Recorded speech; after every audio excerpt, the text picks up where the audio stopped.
Well, I think I'll begin by introducing Executive Director of the Connecticut Women's Hall of Fame, Sarah Lubarsky. Thank you, Geena. Hello again, and thank you for joining a conversation between.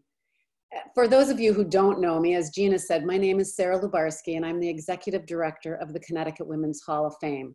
For those of you new to the webinar, welcome. We hope you take the opportunity after this to visit our website to see all the different things that we offer to the community. If you find this webinar inspiring and helpful, I'd like to ask you to consider a gift to the Hall. No amount is too small, and it helps us to continue to run this very important series. The Hall is dedicated to bringing you current topics that are important to our everyday lives during this very challenging time. We hope you agree that this is something worth supporting. Now I'd like to hand over the webinar into the very capable hands of our founding president, Geena Clonan. Geena? Thank you, Sarah. Hello, everybody. For nearly 3 decades, the Hall has worked to discover and share the stories of women. Our various educational platforms acknowledge the individual and the collective feminine voice. There's no more important time than now to talk and listen. This will be a half-hour intimate and informative chat, followed by 15 minutes of your questions, which I encourage you to submit at any time during the webinar by simply clicking the Q&A bubble at the bottom of your screen. I'll try to get to as many as possible. Our goal is simple, a virtual gathering to talk about today's most important issues. We hope this will be a useful source of information while offering up helpful takeaways.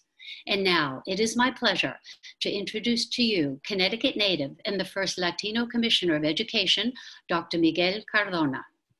Thank you. Welcome. Thank you. Thank you very much. Glad to be here. I want to start off by thanking you, Geena, for founding the Connecticut Women's Hall of Fame and for the work you're doing and your organization has done to highlight Connecticut women whose contributions have made such a positive impact on our state, our country, and our world. I also want to thank Sarah Lubarsky, the Executive Director, for the invitation and for the great work she is doing. We're a small state, but we have so many extraordinary residents whose stories need to be told so their legacies continue to live to inspire our younger generations. You know, as an educator, but more importantly, as a father of a 14-year-old daughter, I know students become more engaged when they learn of the central roles of our members of our state and our residents. It's important that they know not only the past, but the contemporary roles that they've played and what they've done to shape our state today. This is just as important for boys as it is for girls to hear about the contributions of Connecticut women. I know your organization has really helped the State Department of Education, supplementing our work with lesson plans and workshops for teachers and for students. So for that, I want to thank you, and I also want to thank you for the invitation, and I look forward to a very productive conversation. Thank you so much, Dr. Cardona. Before we talk about the conditions for reopening, let's take a moment to look back at school closures. There's been a lot of talk about their negative impact. Are there any positive, innovative things that have happened at the state and local level?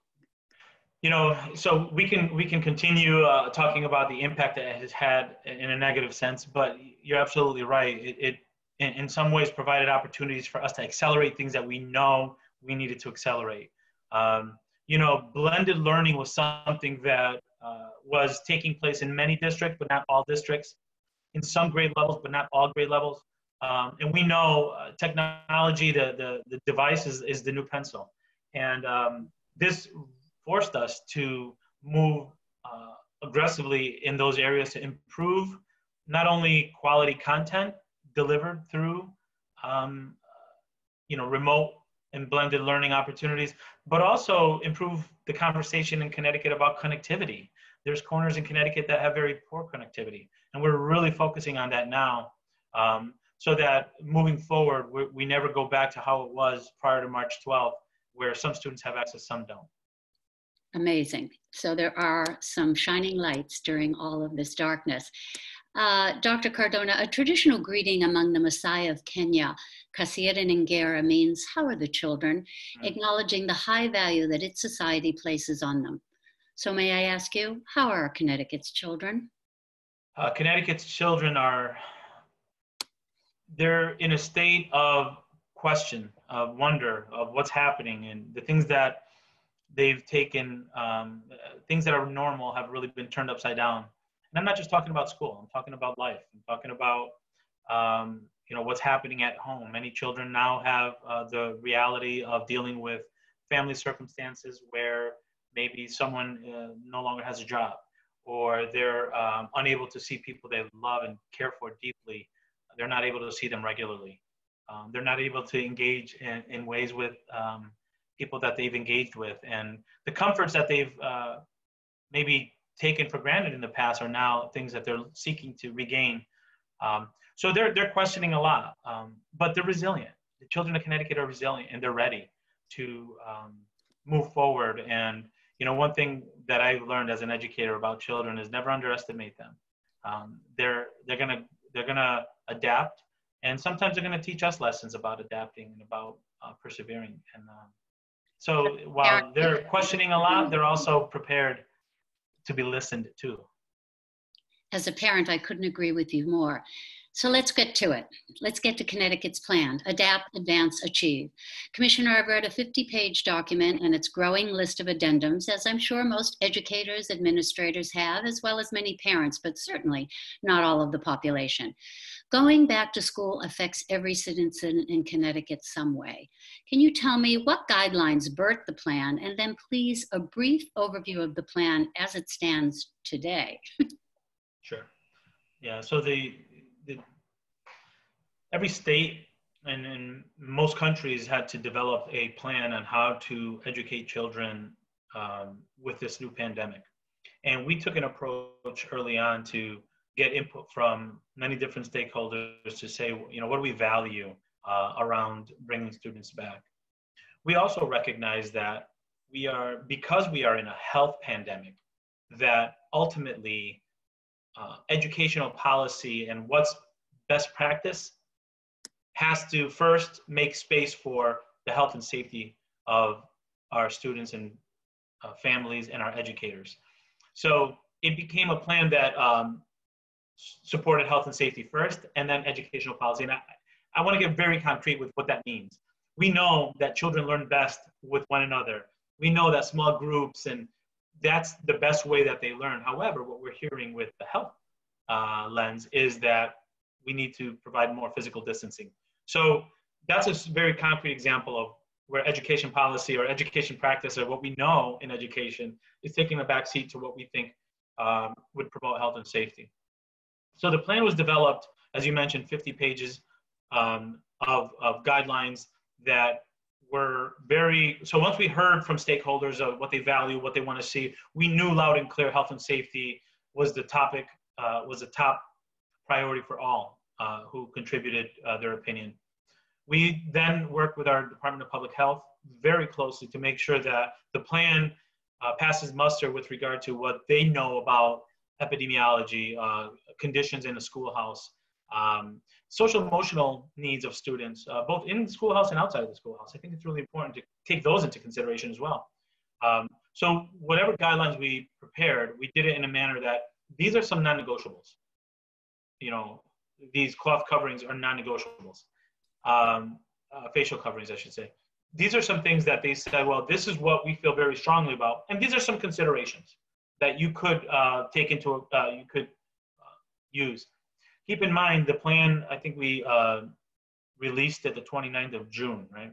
What we know and what we've heard from the beginning is that we're learning more about this virus every day.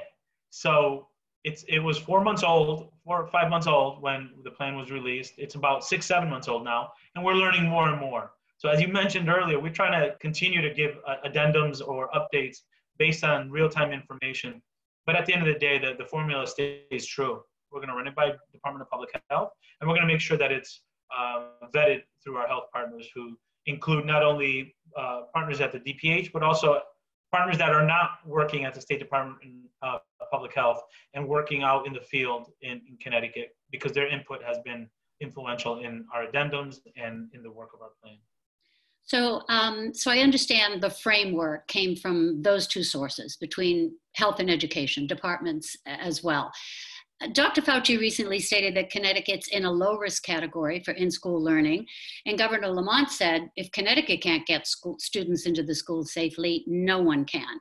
So can you explain a couple of things?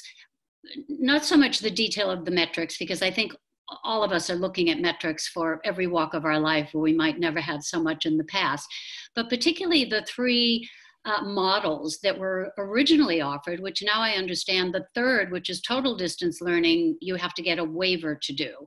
Can you talk to us about your districts and where they stand in terms of those three models, and how is that working out for you? Sure. So it's important to, before discussing how the models, flexibility for those models to be selected, it's important to note that we should be doing everything based on the metrics, that it shouldn't be an arbitrary, it shouldn't be an economic decision. This is about health and safety. This is about meeting the needs of our learners the best way we can. So the metrics were developed, they were released maybe a couple weeks ago. Again, a lot of conversation about what the best approach is, but what we found was those metrics could guide when it's best to consider in-person learning, when a hybrid, which means greater physical distance between students, is possible and recommended, and when, much like in March, it's better to deliver instruction from a remote due to the health risks associated. So Connecticut is solidly in the best of the three scenarios for reopening schools.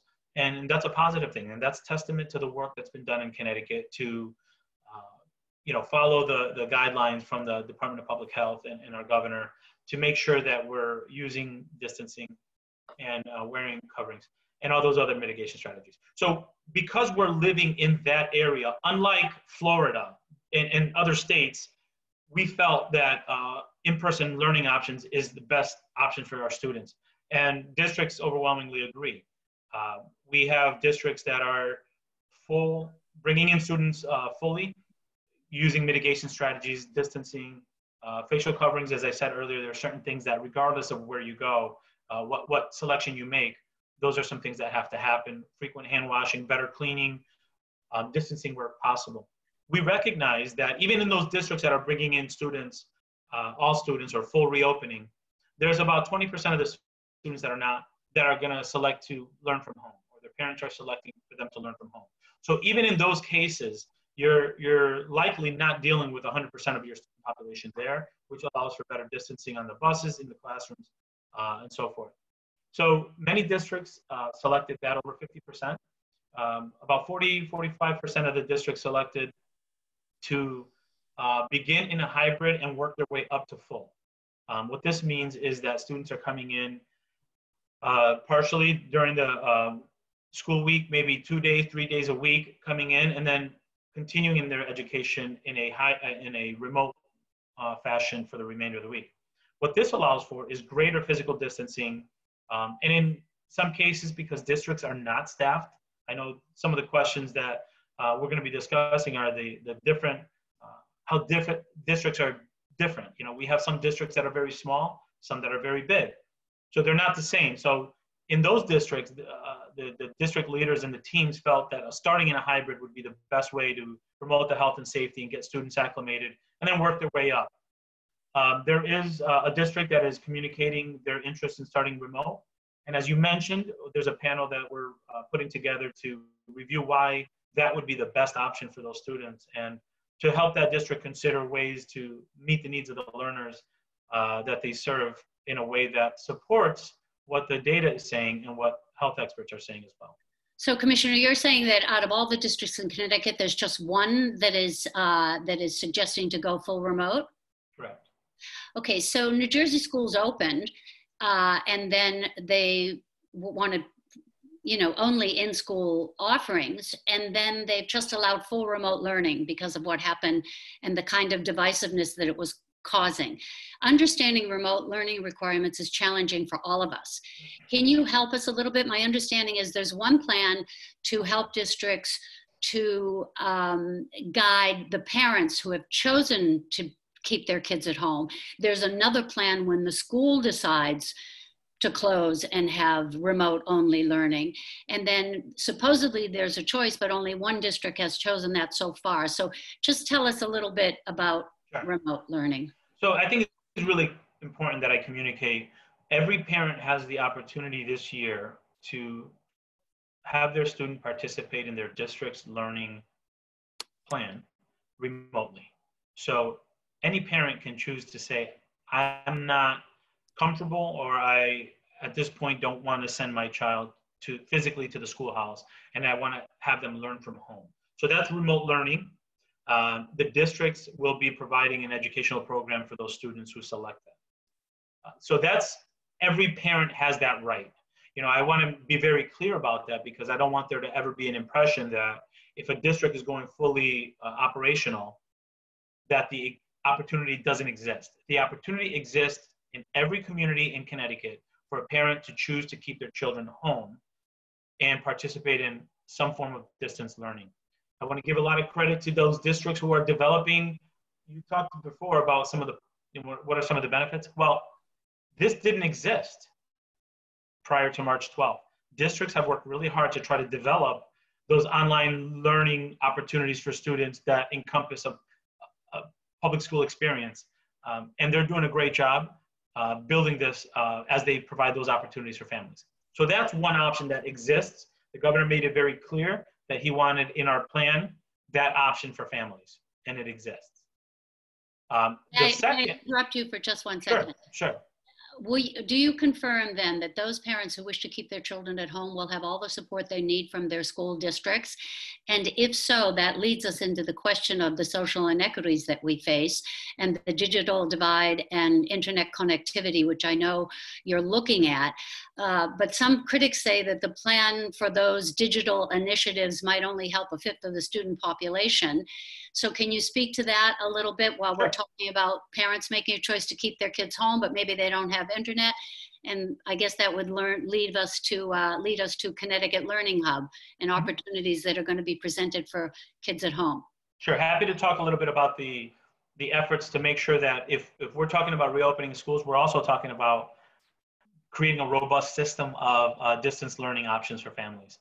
Okay. So as I said earlier, this is something that some districts had great tools for students to access anywhere, anytime, but that's different than saying now you're going to get an experience, a learning experience outside of the school that's going to be counted as a public school experience, which is different from homeschooling, where families are doing it independently or with a separate product that they might find on their own. So districts are investing in their remote learning plans by getting, in many cases, what we're finding is the devices, but also the little hotspots. You know, so when I say hotspots, this is what I'm talking about. This little thing provides internet access in ways that sometimes some communities don't have the infrastructure to provide. I know a lot of our rural communities don't have good connectivity in some corners. So districts are preparing and using not only their CARES funds, but also funds that the governor announced last couple of weeks to improve the digital divide or close the digital divide. So families who choose to keep their children home should be getting not only the materials, the devices, and the connectivity support, but also the content. You mentioned the Learning Hub. Can I speak a bit about the Learning Hub and where that came from? Yes. Okay, because I think it's really important to remember that what good is a device and what good is connectivity is if what you're connecting to is not high quality, right? In some districts, I have to say, you know, some districts have had the resources and the ability to think about blended learning for years and have done an amazing job where students went from an in-school experience to a remote experience, and the level of rigor was really high. And students were challenged right when they started remote learning. But we know, Geena, that throughout the state, many students didn't have the technology, didn't have the connectivity, and didn't have the content when they did log on, or when they were able to use their parents' phone or finally get access. The content on the website wasn't good. So what we did, we didn't have a chief academic officer officer in March. It was a vacant position that was vacant for over a year, and we were going through the process of trying to hire someone that understood academics and the important role of raising the bar throughout Connecticut and making sure that we're addressing achievement disparities. So we accelerated that, and when we hired someone, it was around early May when we had the final conversation with the person. Her name is Irene Parisi. We said, listen, by the end of June, we need something that can level the playing field a bit for those communities that don't have good content, or that have content, but it's not connected to high Connecticut standards. So that was developed, and the Learning Hub is what it is. It's on our site. It's open to anyone. Anyone can access it. And what we've been doing is developing almost like a repository of high-quality content that students can access. In fact, we're sharing it with our summer camps because we think that for many of these kids who have not had access to technology or good quality content, they should be exploring it over the summer. It's connected to our Connecticut standards, and it provides opportunities for districts to really engage students in high-level content, and it's only going to get better. So this is an example of what we're trying to do to level the playing field for those districts that maybe don't have the resources or haven't had the opportunity to develop good systems like other communities have. Great. Now, because our time is so limited, I'm going to jump into something regarding facilities, because a lot of people who are listening right now are trying to make these very decisions about which of the plans to choose and what to do for their children. So NPR recently reported the safe reopening of schools and what to look for. I'm just going to run through this quickly and ask you if we're at this level. That includes, number one, for transportation and for the classroom, we need consistent and mandatory limited capacity, physical distancing, hand hygiene, sanitation of high-touch surfaces, ventilations, and masks. Number two, clear policies on sick kids and teachers to stay at home. Number three, staggered cafeteria times, no contact sports, and small group supervised outdoor recess. And number four, funding. Do you feel Connecticut's plan meets these safety measures, Doctor? Yes, I think in many ways it even exceeds it in what we're trying to do. Now, keep in mind, when some of these national reports come out, they're lumping a Georgia or a Florida or a Texas in the same category as a Connecticut or a Vermont, where the infection rates right now are in totally different categories. I have a sister that lives in Florida who's an educator, and her two children go to school. I think about the rates there, the infection rates there, and I'm wondering, how are you making decisions there to get kids in a way that even Connecticut with much better rates, much better, under 1%, we're very cautious about certain things, where in other states it's all in. So I don't want that to be lost, that when there's national conversations, they're not really talking about the differences.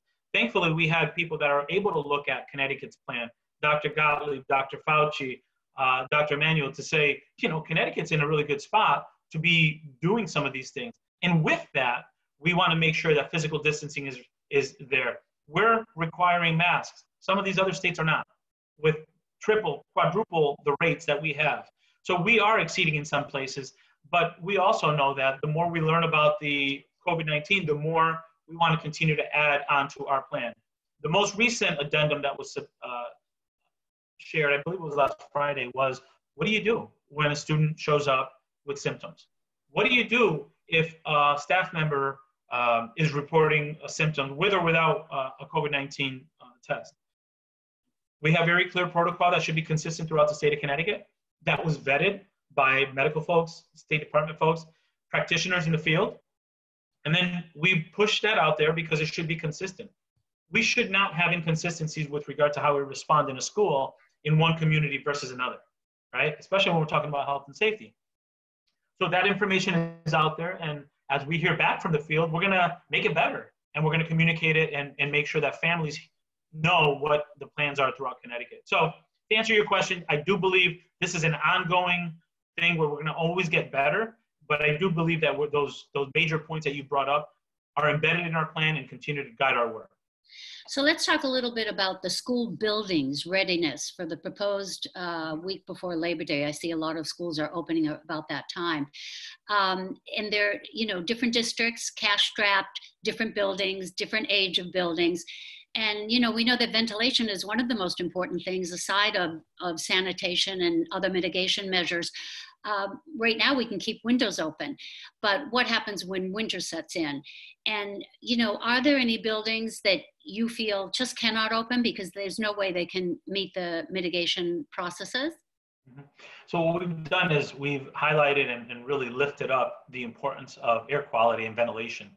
We've done that by engaging with some of the top experts in the state around ventilation and air quality systems. And we're working with our Office of School Construction, who have provided, I think June 24th was when it went out, guidance to districts on ventilation and air quality and airflow. And I've learned more about that in the last 3 months than I thought I'd ever need to know. But more important than just sharing the information is the availability of these folks to do on-site visits and look at these buildings and say, these are some things you could do here, or make sure that your system is up and running. What I found was, what I learned in listening into conversations from experts that work, this is their job, this is what they do, or they teach it at different universities, is make sure that the current system that you have is functioning the way it should. Make sure that you have the filters where you need to, that you're circulating air.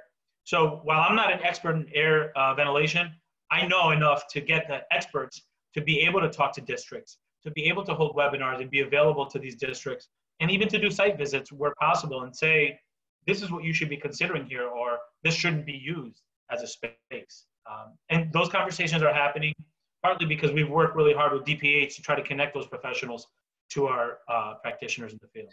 Okay, so the conversations are happening, Commissioner. Does that mean that you have a team of experts who actually visit these locations and report back to you if they are functioning in the way that they should to protect us? Right, we have folks that have gone out into the field, led by Deputy Secretary of OPM, Casas Diamantes, who has years experience with school construction and knows these systems a lot more than I do. And yes, he has had architects out in the field. We also have partners from, we have an education, public health team that meets regularly, and they have experts on there that also avail themselves, not only to provide webinars, but also to answer questions from districts that have questions.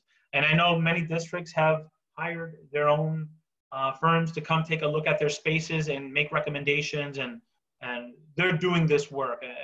We all recognize the importance of this, and because it is a health pandemic and it's not something that we take lightly, the difficult decisions at times to go hybrid versus full in-person might be because we're feeling that we need to use space differently.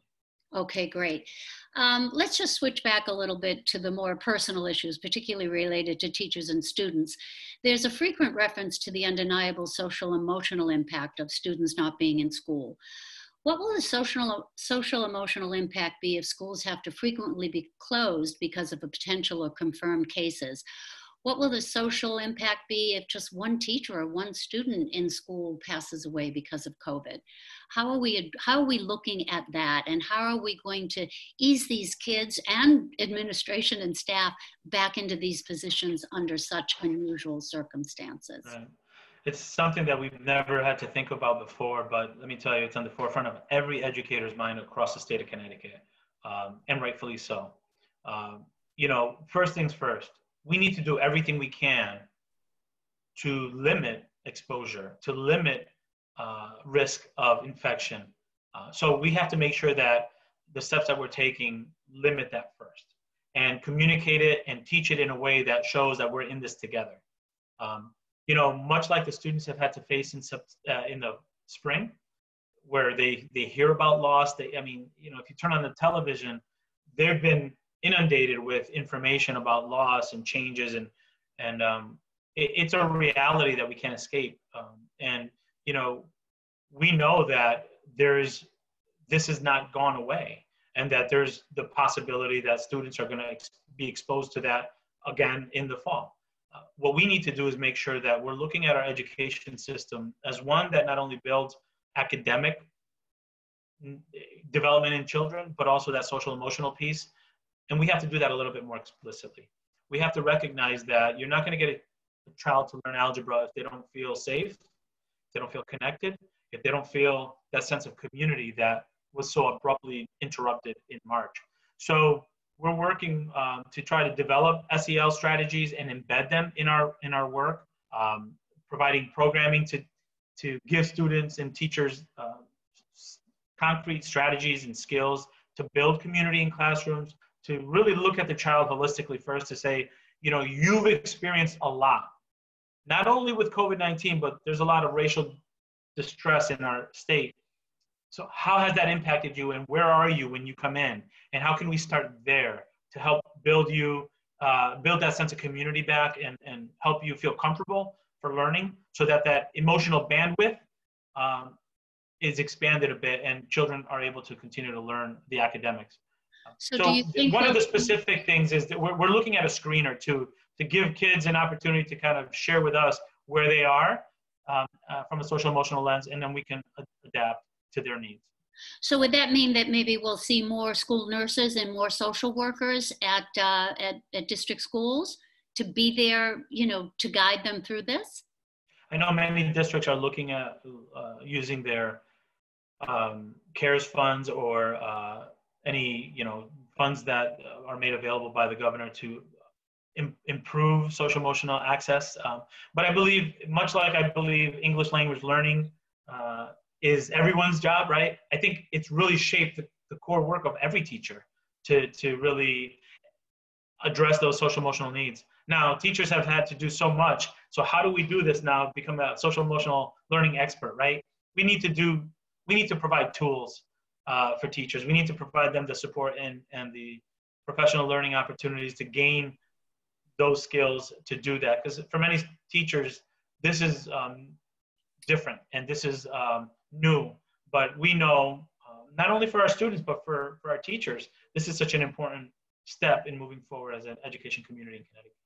So some unions are authorizing strikes. Teachers are under tremendous pressure to fulfill their obligations, not only in the classroom, but outside of the classroom.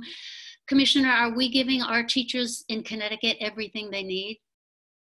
You know, our teachers have always done more than expected. In the spring, it was March 12th, March 13th, when most districts shut down. Teachers didn't even have an opportunity to go back to their classroom. In many cases, to get their materials so that they can continue the learning. You know, the governor is committed to, I think, $43 million to close the digital divide, to give access to students. We're trying to develop a learning hub to give them tools in their toolbox to meet the needs of their learners.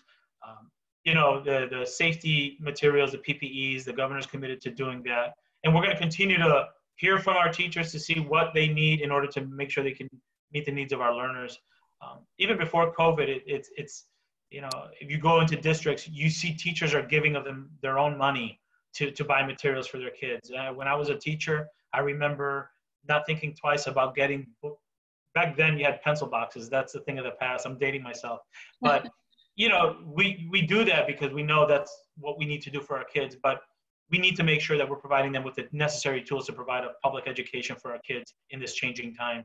That means access to high quality materials, the technological needs, but also more importantly, the social emotional needs that they're going to have as they, you know, bring students back.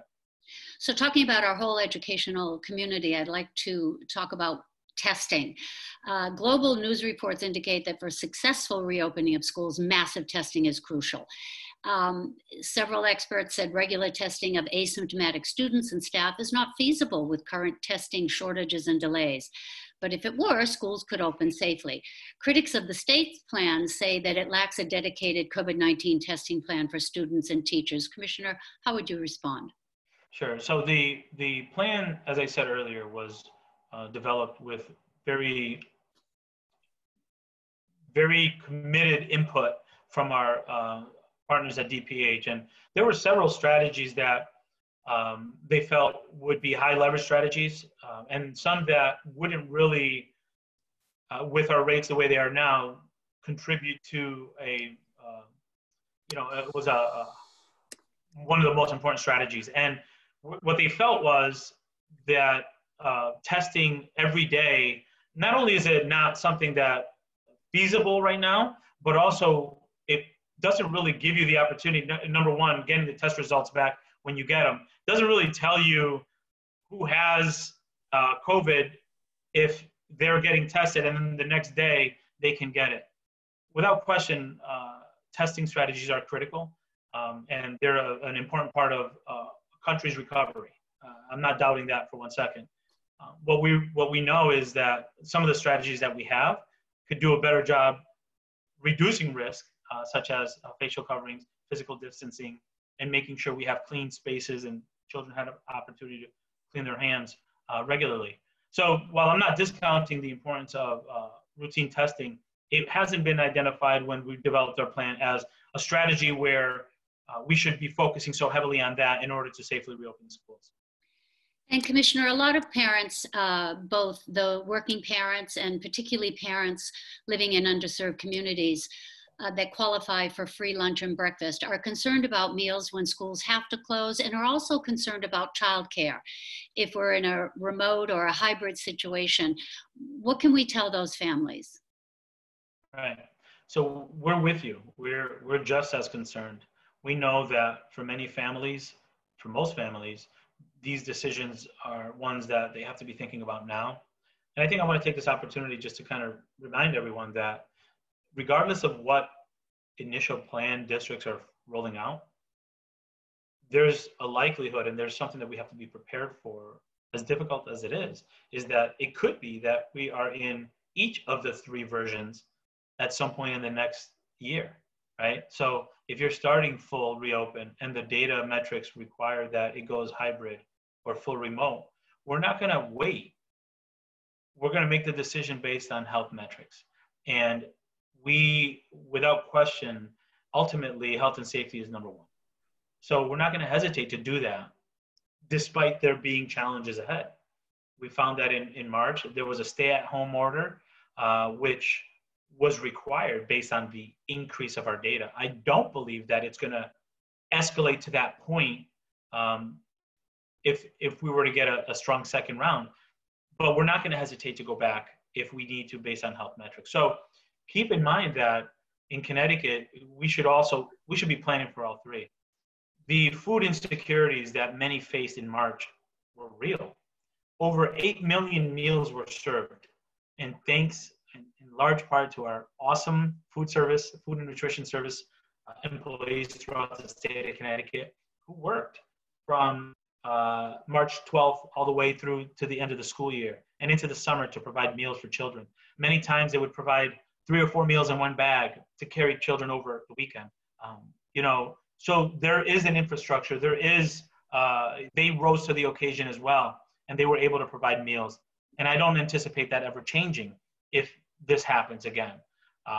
So the food insecurity piece is something that we've been intimately involved in spring, and they've shown us that it could be done. And that meant in some places that we had locations where folks wearing PPEs were distributing meals to families that would come. In other locations, we used buses and we dropped them off at the bus stops. We had families come pick them up. So it is possible. We've proven that it could be done.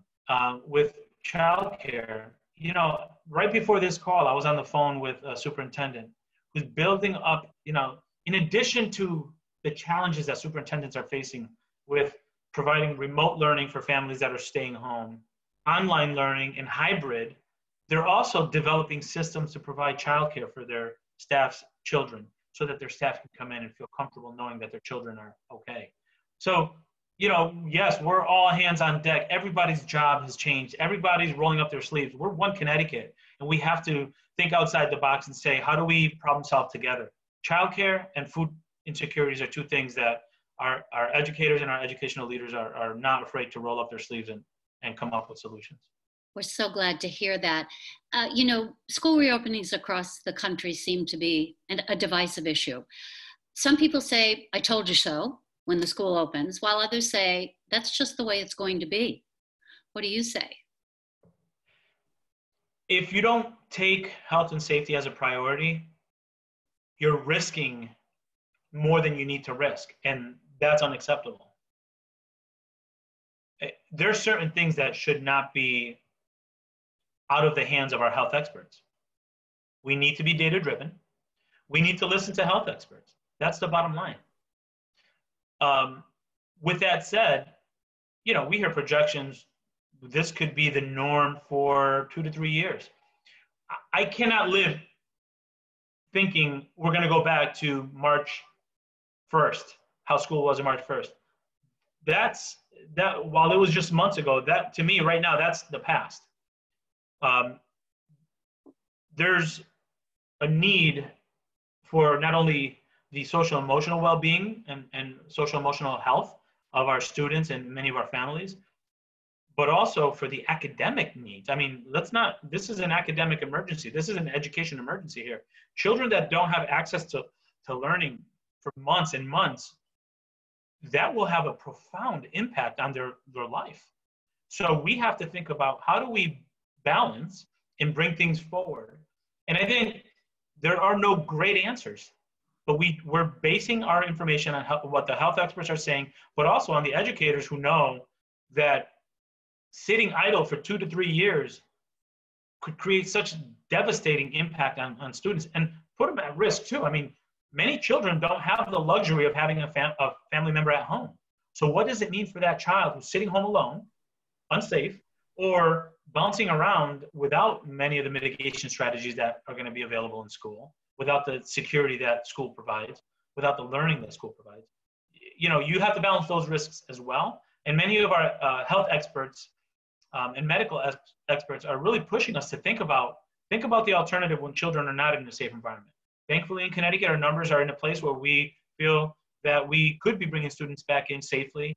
But the days of there not being a risk are gone. When I put gas in my car, there's a risk. When I go into a store and I make the choice to go from Instacart to going into the store, there's a greater risk. But I have to balance that. And parents are always going to have the opportunity to think about what's best for their children and make decisions for their children. So along those lines, Commissioner, what advice would you give families about how to talk to their children about going back to school and probably entertain the kinds of situations that might come up over the course of the next few months? You know, it's really important that not only talk to children, but listen to children. You know, they've been watching, they've been listening. You know, I have 2 young adolescents here, and it's really important that I hear their perspective about what they're thinking and how it's impacting them. And I have to make decisions based on what I feel is best for my family and my children. I think parents need to be honest and communicate the realities and the importance of why they're doing things. A lot of people complain, you know, kids are not going to want to wear masks. Right, but they're going to want to be with their friends. And they realize that being with their friends requires this. And they're going to rise to the occasion. The grand majority of them will. But we have to listen. We have to explain why we're doing certain things. And we have to be willing to move, you know, switch gears a little bit based on what they're telling us. And I think that's important not only for schooling, but for how we continue to conduct business as families. Commissioner, I've tried to incorporate some of the questions coming in while we're talking, and I know we're going a little over, but I don't want to leave any of these issues unattended, because after all, that's what people are here to listen to your answers. This is one, could you share thoughts on districts who are starting in the hybrid model, but are refusing to record the lessons to make available to students to learn at a time that works for their family? It's unrealistic to expect working parents to be able to support young learners at a dictated time. Mm-hmm. So you know, that brings up the question about synchronous versus asynchronous learning, right? Synchronous meaning everyone's learning at the same time, and asynchronous meaning activities are put up or lessons are recorded and children access them when they can or when they have access to the technology. So we're trying to create guidelines that provide a higher level of accountability to make sure that we're not leaving students behind or we're not diminishing remote learning more than necessary. Obviously, in-person is the better experience, but we don't want to diminish unnecessarily experiences from remote learning. But we have to take into account that not everyone has the same access to technology. I've heard of families where there are 3 or 4 siblings that have the same, device. They have to share the device. So if there's a lesson at 9 o'clock in the morning for 3 out of those 4 students, only one of them is going to get it. We're trying to close a digital divide and make sure every child has access to technology and a good system. But until we're there, there's a backlog on laptops throughout the world. I'll tell you right now. We're in line like everyone else. But there is no one solution that's going to work for every district. We're asking districts to be innovative, think outside the box, and they are. And we know that there's no perfect solution, but it's going to get better. There's going to have to be a lot of patience, but also communication, effective communication, and a positive culture, positive climate around working together to problem solve. That's how we're going to get ahead. And the districts that are doing the best are the districts where there's a culture of patience, understanding, but a willingness to work together to get to the best solution from all. Educators, teachers, parents. And I saw something pop up on my screen, and I appreciate the question. I'm not sure who asked it. How do small businesses help? Well, first and foremost, just your acknowledgement that we're in this together is significant. We talked about childcare needs. We're looking to set up childcare opportunities, not only for our educators' children, but also for parents who have to go to work. So childcare needs are significant throughout the country, throughout the state. And it's easy to say, well, if you go full in-person, you won't have that issue. But what happens if the data requires that we go hybrid? Because first and foremost, health and safety matter. And we're not going to put students in school if it's not safe to put students in school. So this is going to be a reoccurring theme. How can the small businesses use their infrastructure to lift up systems where childcare needs are being met throughout the community? Use your small business skill set to really help those people that maybe have done childcare and really build those up to make it accessible to more people. That's a way you can. So I have gone over time, and I apologize because you are probably the busiest person in Connecticut at this point. But I have to just ask you one last question. If you were appointed National Secretary of Education, what's the first thing you would undertake? That's a loaded question today. I know. Before I answer that, thank you for the opportunity. I know we're selecting, nothing is going to go back to where we were a year ago. And while we had issues in education a year ago, they pale in comparison to where we are today. But I believe that we're going to come together and we're going to do what's right for kids. And it's not going to be perfect the first time, meaning maybe not everybody's going to agree with the strategies, but we're going to get better and better. And Connecticut is resilient, and we're going to not only meet the needs of our learners, but we're going to be innovative, and we're going to come up with things that are better than we've ever imagined in education. And it's going to rely on everyone coming together. I'm the Commissioner of Education, but I don't have all the answers. And it's that mentality of collaboration and drive that's going to get us to where we need to go. If I was a Secretary of Education in the United States, I would want to make sure that access to high quality education is the priority. Education is that building block that a country needs to continue to grow. I want to make sure that we're providing equal amounts of support and not leading with just accountability, but raise the accountability only when we raise the support and ensure that a child in a rural community has the same access to education that a child in a very high resource district, or ensure that zip code and skin color are not good determinants of success in school or access, as it is in Connecticut, as it is in the country. Those are the things that I would continue to fight for. We're fighting for it here in Connecticut, and we're doubling down our efforts now with COVID. It brought out some of those inequities, but it also brought out the passion in so many others to say, you know what, we need to roll up our sleeves and work together to solve these issues. Thanks again for the invitation. I just have to say in closing that I have 2 takeaways today. I learned from you that Connecticut really cares about teachers, educators, and students. And I also learned that Connecticut supports science. And I think those are 2 very important issues as we go through these challenging times of COVID. So I want to thank you again for joining us today. And in closing, I want to say that I hope this has provided for all of you listeners a better understanding of the complexities of school reopening. We invite you all to share this webinar with family, friends, and colleagues. It will be available later today at www.cwhf.org. I will also remind you that resource links for today's show will also be on our website. We're taking a little summer recess, but I'll be back on September 10th to talk with Patricia Russo, Executive Director of the Campaign School at Yale, a nonpartisan, issue-neutral political campaign training program for women interested in running for public office. Until then, stay healthy, stay happy. Thank you all.